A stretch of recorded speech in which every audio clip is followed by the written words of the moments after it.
अस्सलाम वालेकुम स्टूडेंट्स। आज हम लोग डिस्कस करेंगे female reproductive cycle and it's hormone regulation. यानी कि इसमें हम ये स्टडी करेंगे कि फीमेल के अंदर जो फीमेल साइकिल होता है, जिसके अंदर जो है वो एग्स बनते हैं, और इसके अंदर जो है जिसको हम लोग एग्स का बनना जो कि ओवरी के अंदर बनते हैं, एग्स जो होते हैं उसको हम ओवेरियन साइकिल कहते हैं। और इसके अलावा ओवेरियन साइकिल के साथ यूटिरस के अंदर जो है जो चेंजेस आती हैं, जब एग्स बनते बनते हैं उस दौरान यूटिरस में जो भी चेंजेस आती हैं उसको हम कहते हैं यूटिराइन साइकिल। एक्चुअली हम लोग जो फीमेल रिप्रोडक्टिव साइकिल है इसको हम दो पार्ट में डिवाइड करते हैं। यानी कि एक जो है यूटिराइन साइकिल जिसमें यूटिरस में क्या चेंजेस आती हैं, और एक इसमें ओवेरियन साइकिल जब ओवेरियन यानी कि ओवरीज के अंदर एग बन रहे होते हैं तब कौन कौन सी चेंजेस आती हैं इन एग्स के बनने की वजह से यूटिरस के अंदर। ओके, अगर आप यहाँ से देखें, ये आपके सामने जो स्ट्रक्चर नजर आ रहा है ये ओवरी है। ओवरी जो है इसके अंदर एग वगैरह बनते हैं फीमेल के अंदर। ये हमारे पास ओवरी है, इसके अंदर जो है वो एग बनता है। ठीक है जी, ओवरी इस तरफ भी होती है, इस तरफ भी होती है, दो ओवरीज होती हैं। मैंने यहाँ पे एक सिंगल यहाँ पे बनाई है। तो ओवरीज के अंदर जो है ना वो एग बनते हैं। ठीक है, ओवरी के अंदर जो एग बनने का प्रोसेस है उसको हम नाम देते हैं ओवेरियन साइकिल का। ठीक हो गया।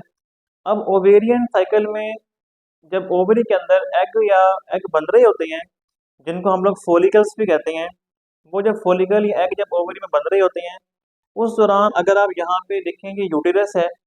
यूटिरस जो है वो जगह है जहाँ पे फीटस जो होता है, अनबॉर्न बेबी, उसकी यहाँ पे डेवलपमेंट होती है फीटस की।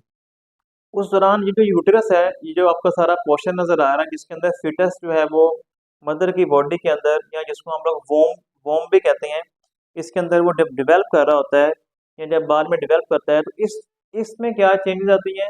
एग बनते हुए क्या होगा, और एग बनने के दौरान यानी कि जिसको ओवेरियन साइकिल कह रहे हैं, इसके दौरान यहाँ पे जो यूटिरस है इसके अंदर क्या होगा, जिसको हम यूटिराइन साइकिल कहते हैं। इन दोनों के ये दोनों जो है ना साथ साथ चलते हैं। तो फर्स्ट ऑफ ऑल हम पहले जो है ना ओवेरियन साइकिल या ओवरी के अंदर जो कुछ हो रहा होता है उसको हम देखते हैं कि वो क्या क्या होता है और कैसे होता है।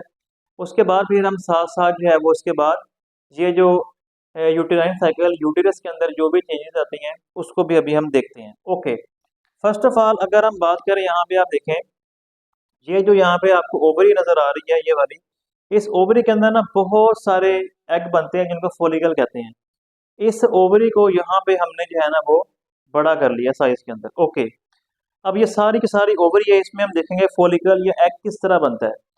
फर्स्ट ऑफ ऑल आपको ये बात पता हो कि ओवरी के अंदर ना एक टाइम पे बहुत सारे एग जो है वो बनते हैं। ठीक है, और एग्स का आपस में समझ लें एक कंपटीशन होता है, लेकिन जो डोमिनेंट एग होगा या डोमिनेंट फोलिकल होगा वही जो है वो सरवाइव कर पाएगा, बाकी सारे जो है वो डीजेनरेट या ख़त्म हो जाएंगे। अगर फोलिकल यहाँ पे लिखा है फोलिकल स्टार्ट टू डिसइंटीग्रेट, जो फोलिकल या एग जो मेच्योर ना हो पाए और वो सारे ख़त्म हो जाएं, उस उनके ख़त्म होने के प्रोसेस को हम नाम देते हैं फोलिकल एट्रीसिया।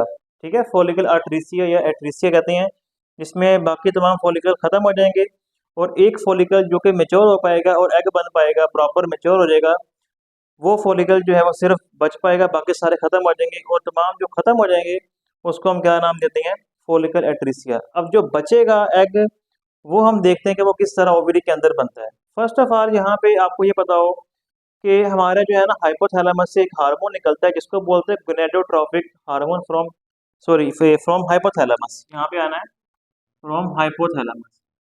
हाइपोथैलेमस जो है वहाँ से गोनेडोट्रोपिक एक हार्मोन निकलता है जो कि ओवरीज के अंदर जो तमाम हार्मोन बनते हैं या ओवरीज के अंदर जो फोलिकल बनते हैं उसको कंट्रोल करता है।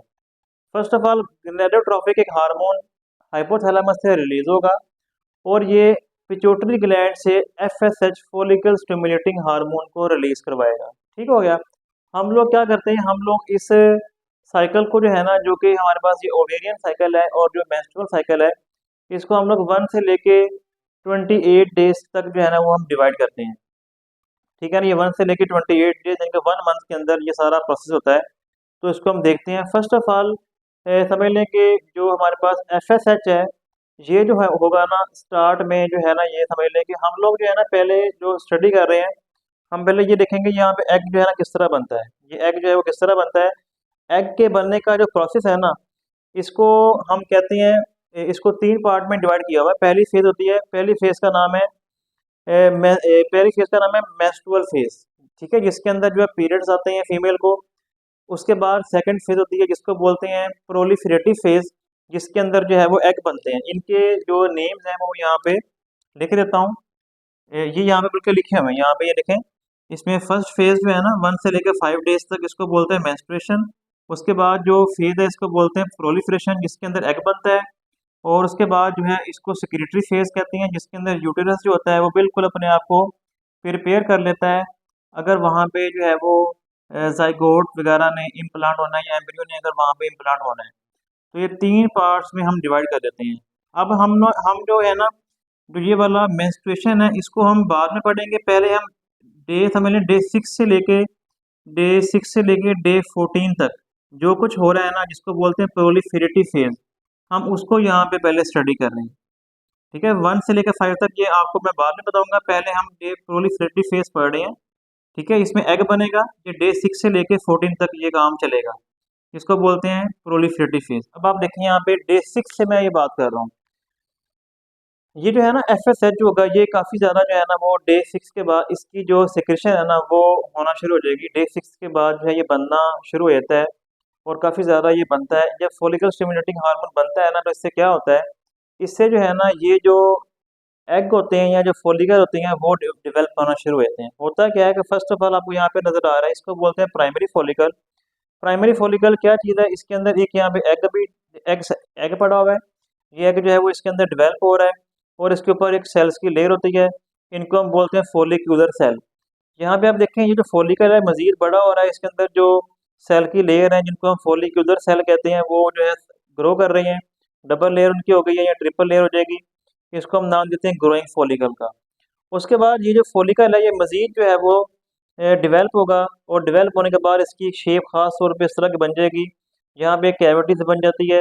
और इसको हम पूरे ये फॉलिकल जहाँ पे मैच्योर हो चुका है, ये एग प्लस 7 जो सेल हैं इनको हम नाम देते हैं क्या, ग्राफियन फॉलिकल का। ओके, इस दौरान जो है ना जो ये सारा यहाँ पे हो रहा है, इस दौरान जो है ना ये जो आपको सेल नज़र आ रहे हैं, ये वाले सेल, ये जो फॉलिकुलर सेल आपको नज़र आ रहे हैं, ये ना एक हार्मोन रिलीज करते हैं, इसका नाम है एस्ट्रोजन हार्मोन।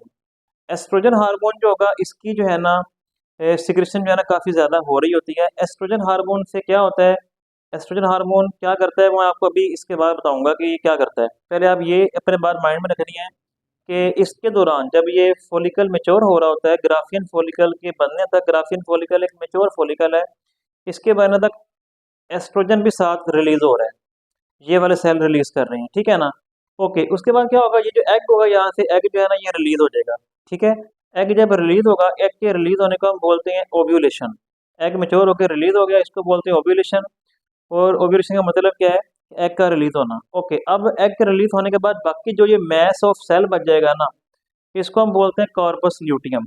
कॉर्पस ल्यूटियम का क्या काम करता है, कॉर्पस ल्यूटियम जो है सिक्रीट करता है प्रोजेस्टेरोन, जो कि एक हार्मोन है जो कि क्या करवाएगा, कास यूटिरस वास्कुलराइजेशन। ये यूटिरस को थिक करेगा, यूटिरस के अंदर ब्लड वेसल्स वगैरह को बनवाएगा, ठीक है? ये यूटिरस को प्रिपेयर करेगा। ओके, कार्पस ल्यूटियम जो है बाद में वक्त गुजरने के साथ साथ जो है वो ख़त्म हो जाना शुरू हो जाता है और इसको बोलते हैं degeneration of corpus luteum, ठीक है? ओके, अब आप एक बार अपने माइंड में ये रखें कि जी ये जो है ना यहाँ पे लिखा है एफएसएच। एफएसएच का काम क्या है, या मैंने यहाँ पे एरो लगा के लिखा हुआ है। एफएसएच क्या करवा रहा है, ये जो है ना फॉलिकल को जो है मैच्योर करवा रहा है, फॉलिकल को मैच्योर करवा रहा है, ठीक है? Follicle stimulating hormone. उसके बाद जो आपने यहाँ पे 1 से ये 5 से लेके या 6 से लेके 14 तक जो है ना ये सारा काम हुआ है, यानी कि यहाँ पे अगर मैं लिख भी देता हूँ कि समझ लें कि 6 से लेके 14 तक जो है ना ये सारा जो है एग वगैरह बन के, एग वगैरह जब बन चुका है। और 14 डेज पे, जब 14 डे होगा, 14 डे पे क्या होगा, जो एक हार्मोन बनेगा जिसका नाम है एलएच, ल्यूटिनाइजिंग हार्मोन।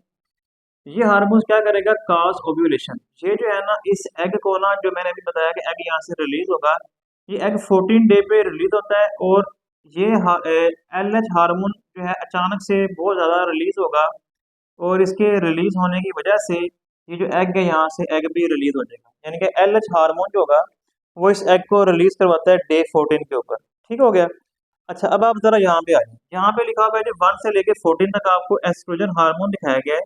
एस्ट्रोजन जो हार्मोन होता है ना, ये जो मैंने यहाँ से बताया कि यहाँ से बनता है, यहाँ से ये जो आपको सेल नजर आ रहे हैं, फोलिकुलर सेल, फोलिकल के सेल जो है, ये एस्ट्रोजन को बनाते रहेंगे हत्ता कि 1 से ये अपना 5 या 6 से लेके, या आप समझ लें 1 से 14 के बीच में, जब 14 डे आएगा तकरीबन, तो एस्ट्रोजन जो होगा वो अपनी पीक पर पहुंच चुका होगा। जब एस्ट्रोजन पीक पर पहुंचेगा ना, एस्ट्रोजन के ऊपर जाने की वजह से जो एलएच हार्मोन है ना, ये निकलेगा। ये जो कि एलएच सर्ज करवाएगा। एलएच सर्ज का मतलब है कि ओव्यूलेशन करवाना, एग को रिलीज करवाना। एलएच सर्ज का मतलब क्या है? एग को रिलीज करवाना। यानी कि एलएच जो हार्मोन है, इसको किसने कंट्रोल किया है? इसको एस्ट्रोजन ने कंट्रोल किया है। ठीक है, बात को समझ लगी कि नहीं? ये जो आपने पढ़ा कि यहाँ से जो एस्ट्रोजन हार्मोन बना, इस एस्ट्रोजन हार्मोन का बनने की वजह ये थी कि इसने 14 डेज तक जाके काफ़ी ज़्यादा बना, और 14 डेज के बाद जब ये काफ़ी ज़्यादा बन चुका था, इसने एलएच हार्मोन को निकलवाया, जिसने जो है एलएच हार्मोन ने फिर इस एग को यहाँ से रिलीज करवा दिया। अब ये जो एग होगा, ये ओवरी से यहाँ से, अगर आप देखें इसको, ये एग यहाँ से रिलीज होने के बाद ये एग यहाँ से जो है वो ट्रेवल करता हुआ यहाँ पे फिलोपियन ट्यूब में आ जाएगा। इस ट्यूब का नाम होता है फेलोपियन ट्यूब। ठीक है, हम ये पढ़ चुके हैं, इसको ओविडक्ट भी कहते हैं। ये फिलोपियन ट्यूब जो होती है, यहाँ पे जो है ना, ये एग यहाँ से निकल के यहाँ पर आ जाएगा। ओके, फिलोपियन ट्यूब में आ जाएगा एग, यहाँ से अब रिलीज हो चुका है। अब मैंने आपसे बताया कि जी जब यहाँ पे एग रिलीज हो गया कार्पस ल्यूटियम से ना, इसका फंक्शन हमारा खत्म हो गया, एस्ट्रोजन का काम हमने पढ़ लिया। ओके, उसके बाद फिर जो है ना, नेक्स्ट जो है, अगर आप देखें यहाँ पे कार्पस ल्यूटियम से मैंने कहा कि हार्मोन निकलता है प्रोजेस्टेरोन। ठीक है, कार्पस ल्यूटियम सिक्रीट प्रोजेस्टेरोन। इसका काम क्या है? अब देखें, एग रिलीज हो चुका है, एग रिलीज हो चुका है। एग रिलीज होने के बाद क्या क्या दूसरा काम क्या होना है? एग के रिलीज होने के बाद जो है ना, ये जो आपके पास मैंने यहाँ बताया कि आपको यहाँ पे जो स्ट्रक्चर, जिसको मैं नाम दे रहा हूँ, जी क्या, कार्पस ल्यूटियम का, सपोज समझ लें कि ये कार्पस ल्यूटियम है। जो ये कार्पस ल्यूटियम का काम क्या होता है? कार्पस ल्यूटियम एक हार्मोन निकालेगा, जिसका नाम मैंने क्या बताया है? प्रोजेस्टेरोन। ये जो प्रोजेस्टेरोन यहाँ से निकलेगा ना, कार्पस ल्यूटियम से, जो कि ग्लैंडुलर मैस ऑफ सेल है, ये प्रोजेस्टेरोन जाके यूटेरस की जो वॉल होगी, इसमें ये अंदर वाली लेयर होती है, इसको बोलते हैं एंडोमेट्रियम। ये लेयर जो होगी ना, ये थिक होना शुरू हो जाएगी। इसके अंदर ब्लड की वेजल्स वगैरह, सेल्स वगैरह, मैस ऑफ सेल वगैरह बनना शुरू हो जाएगा। ब्लड की वेजल्स डेवलप होना शुरू हो जाएंगी।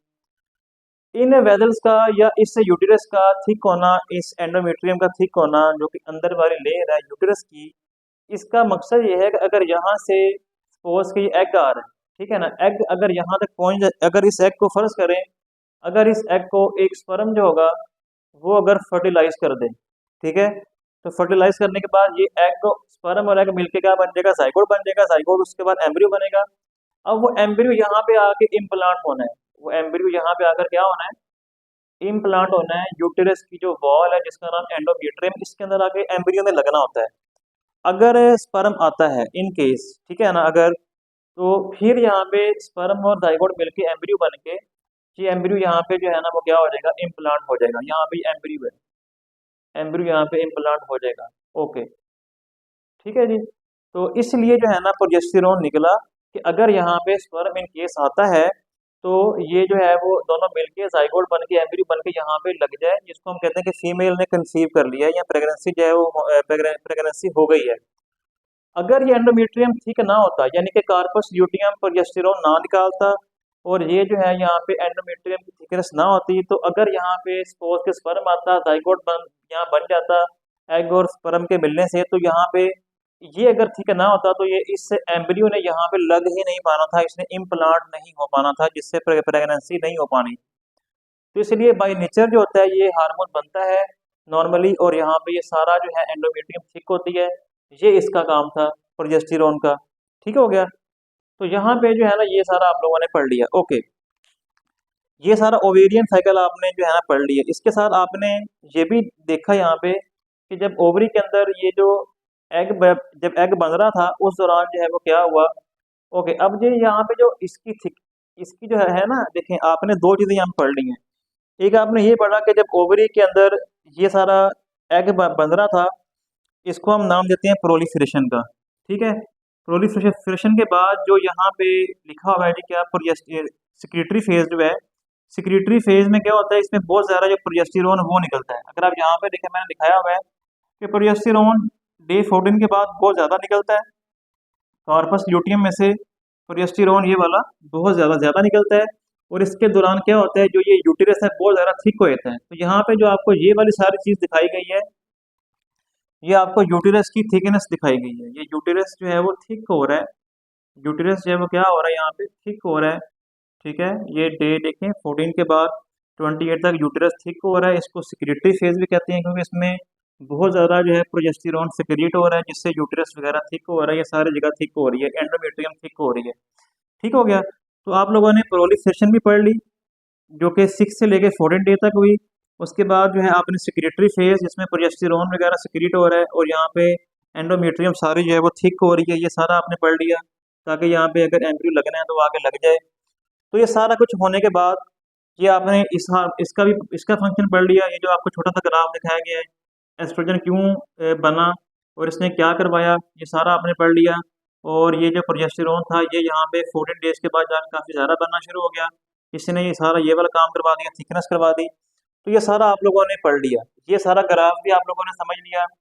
ठीक है ना। अब जब देखें यहाँ पे एक और चीज़ समझ लें, जब यहाँ पे स्टार्टिंग में फॉलिकल स्टिमुलेटिंग हार्मोन ज़्यादा बनता है, क्योंकि इसने फॉलिकल को डेवलप करवाना है। लेकिन जैसे ही फॉलिकल डेवलप हो जाएगा, उसके बाद इसका लेवल जो है वो कम हो जाएगा, बहुत कम हो जाएगा फॉलिकल स्टिमुलेटिंग हार्मोन का, क्योंकि अब इसकी ज़रूरत नहीं है। फॉलिकल बन चुका है, एग जो है वो रिलीज हो चुका है, मजीद फॉलिकल बनाने का जो है वो मकसद नहीं है। तो इसलिए जब तक जो है ये एग यहाँ से ज़ाया ना हो जाए, या अगर प्रेगनेंसी मेंटेन नहीं होती, तो उसके बाद जो है ये दोबारा से एग बनेगा। अच्छा, अब आप यहाँ पे देखें, जो आपको आखिरी बात बतानी है। अब यहाँ पे आप देख रहे हैं जी कि यहाँ पे ना यूटेरस थिक हो चुका है 28 डेज के बाद। लेकिन क्या हुआ, यहाँ पे जो है यहाँ पे प्रेगनेंसी वगैरह नहीं हुई, और यहाँ पे कोई समझ लें कि कोई अगर जो है यहाँ पे एम्ब्रियो वगैरह नहीं बना, या समझ लें कोई स्पर्म नहीं आया, और यहाँ पे जो है वो प्रेगनेंसी नहीं हुई, तो क्या होगा। तो यहाँ पे जो ये आप सारा यूटेरस की जो वॉल देख रहे हैं, ये वाली, जिसको एंडोमेट्रियम हम कहते हैं, ये जो है ना ख़त्म होना शुरू हो जाएगी। क्योंकि कार्पस ल्यूटियम जो है ना, ये बाद में ना ख़त्म आना शुरू हो जाता है, तकरीबन 28 डेज या 20 के करीब जाके जो ये प्रोजेस्टेरोन बनाता रहता है। प्रोजेस्टेरोन के बनने से ये यूट्रस ठीक होता गया। यहाँ पे यूट्रस की थिकनेस दिखाई गई है, यहाँ पे भी यूट्रस की थिकनेस दिखाई गई है, ये ठीक होता रहा। लेकिन एक टाइम आएगा कि 28 डेज के बाद जो कार्पस ल्यूटियम ख़त्म आना शुरू हो जाएगा, डी जनरेट होना शुरू हो जाएगा। उसके बाद क्या होगा, जैसे ही कार्पस ल्यूटियम से ये प्रोजेस्टेरोन जो है निकलना बंद होगा, तो क्योंकि कार्पस ल्यूटियम जो है ना ख़त्म हो जाएगा, जैसे कार्पस ल्यूटियम ख़त्म होगा, तो उसके बाद जी यहाँ से प्रोजेस्टेरोन आ रहा था वो निकलना बंद हो गया। तो क्या होगा, ये जो सारे का सारा यूटेरस की वॉल आपको थिक थिक हुई पड़ी नज़र आ रही है, ये सारी की सारी जो वॉल है, ये जो है ना इसकी ये वॉल ख़त्म होना शुरू हो जाएगी। ये वॉल जो है यहाँ से टूटना शुरू हो जाएगी, इसके अंदर जो है वो सारी ख़त्म होते हुए ये सारी वॉल यहाँ से ख़त्म होना शुरू हो जाएगी। इसको बोलते हैं degeneration of endometrium. Endometrium सारी ख़त्म होने के साथ साथ यहाँ से जो है वो ये तमाम जो ब्लड की वेदर्स हैं, या ये सारी ख़त्म हो जाएंगी। और सारा जो समझ लें ब्लड वगैरह, सेल्स वगैरह, जो डेब्रिस सारा मटेरियल होगा, वेस्ट मटेरियल, वो सारा जो है वो यहाँ से विजाइना के ज़रिए डिस्चार्ज होना शुरू हो जाएगा। और ये काम 28 डेज के बाद जब दोबारा 1 से लेके 5 तक, यानी कि 1 से लेके 5 तक, आप यहाँ से देखें 1 से लेके 5 तक यहाँ पे लिखा है मेंस्ट्रुएशन। इस दौरान ये जो है ना, जब यहाँ पे एम्ब्रियो वगैरह नहीं बना, स्पर्म नहीं आया, तो फिर क्या होगा, ये जो है ना सारे का सारा जो एंडोमीट्रियम होगा, ये यहाँ से ख़त्म होके डीजेनरेट होके सेल्स की फॉर्म में, ब्लड की फॉर्म में सारा जो है इसकी शेडिंग होना शुरू हो जाएगी। ये सारा जो है वो शेड हो जाएगा, शेड होके बॉडी से सारा रिमूव हो जाएगा। और 1 से लेके 5 तक ये काम होगा, जिसको हम बोलते हैं मेंस्ट्रुएशन या पीरियड्स का आना, जिसे हम कहते हैं। तो ये सारा साइकिल था, आपको उम्मीद है कि सारा ये समझ लग गया होगा। उसके बाद अगर जो है वो 1 से लेके 5 डेज तक ये सब होगा, उसके बाद दोबारा 6 डेज जब स्टार्ट होगा, 6 से लेके 10 तक, 14 तक, दोबारा फिर ये वाला काम शुरू हो जाएगा। यानी कि दोबारा एक एग बनना शुरू हो जाएगा, दोबारा फॉलिकल बनेगा, दोबारा यहाँ से प्रोजेस्टेरोन बनेगा। प्रोजेस्टेरोन क्या करेगा, कार्पस ल्यूटियम से प्रोजेस्टेरोन निकलेगा, और यहाँ से जो है वो यहाँ पे पहले ये बनता है ना एस्ट्रोजन। एस्ट्रोजन जो है वो क्या करेगा, एस्ट्रोजन जो है एक हार्मोन है, LH हार्मोन, इसको निकलवाएगा। LH हार्मोन यहाँ से एग को रिलीज करवा देगा, जहाँ से एग बन चुका था एग रिलीज हो जाएगा। जो बाकी ये मैस ऑफ सेल बच गया, कार्पस ल्यूटियम, ये दोबारा प्रोजेस्टेरोन बनाएगा, प्रोजेस्टेरोन दोबारा इसको थिक करवाएगा, ठीक है ना। प्रोलिफरेशन ये वाला है, ये वाला सीन, ये सारी यहाँ से लेके यहाँ तक ये सारी प्रोलिफरेशन है, यहाँ से लेके यहाँ तक, ठीक है ना। ये आपने पढ़ ली प्रोलिफरेशन। उसके बाद फिर ये जो आप पढ़ते हैं यहाँ से कार्पस ल्यूटियम से प्रोजेस्टेरोन बनता है, फिर ये सारा यूट्रस थिक हो जाएगा, ये सारा यूट्रस जो यहाँ पे थिक हो जाएगा, ये सारा हम लोगों ने पढ़ लिया। तो ये साइकिल दोबारा शुरू हो जाएगा यानी कि, ठीक है ना। उसके बाद दोबारा 28 डेज तक ये जो है यूट्रस ठीक रहेगा। अगर यहाँ पे इम्प्लांट होता है तो फिर तो ठीक है, अगर इम्प्लांट नहीं होता तो दोबारा जो है वो मेंस्ट्रुएशन स्टार्ट हो जाएगी। तो उम्मीद है कि टॉपिक सारा आपको समझ आ गया होगा। अगर कोई चीज़ आपको समझ नहीं आ रही तो आप कमेंट्स के अंदर जो है पूछ सकते हैं, बाकी इंशाल्लाह पढ़ेंगे नेक्स्ट लेक्चर में। आज के लिए इतना ही, अल्लाह हाफिज़।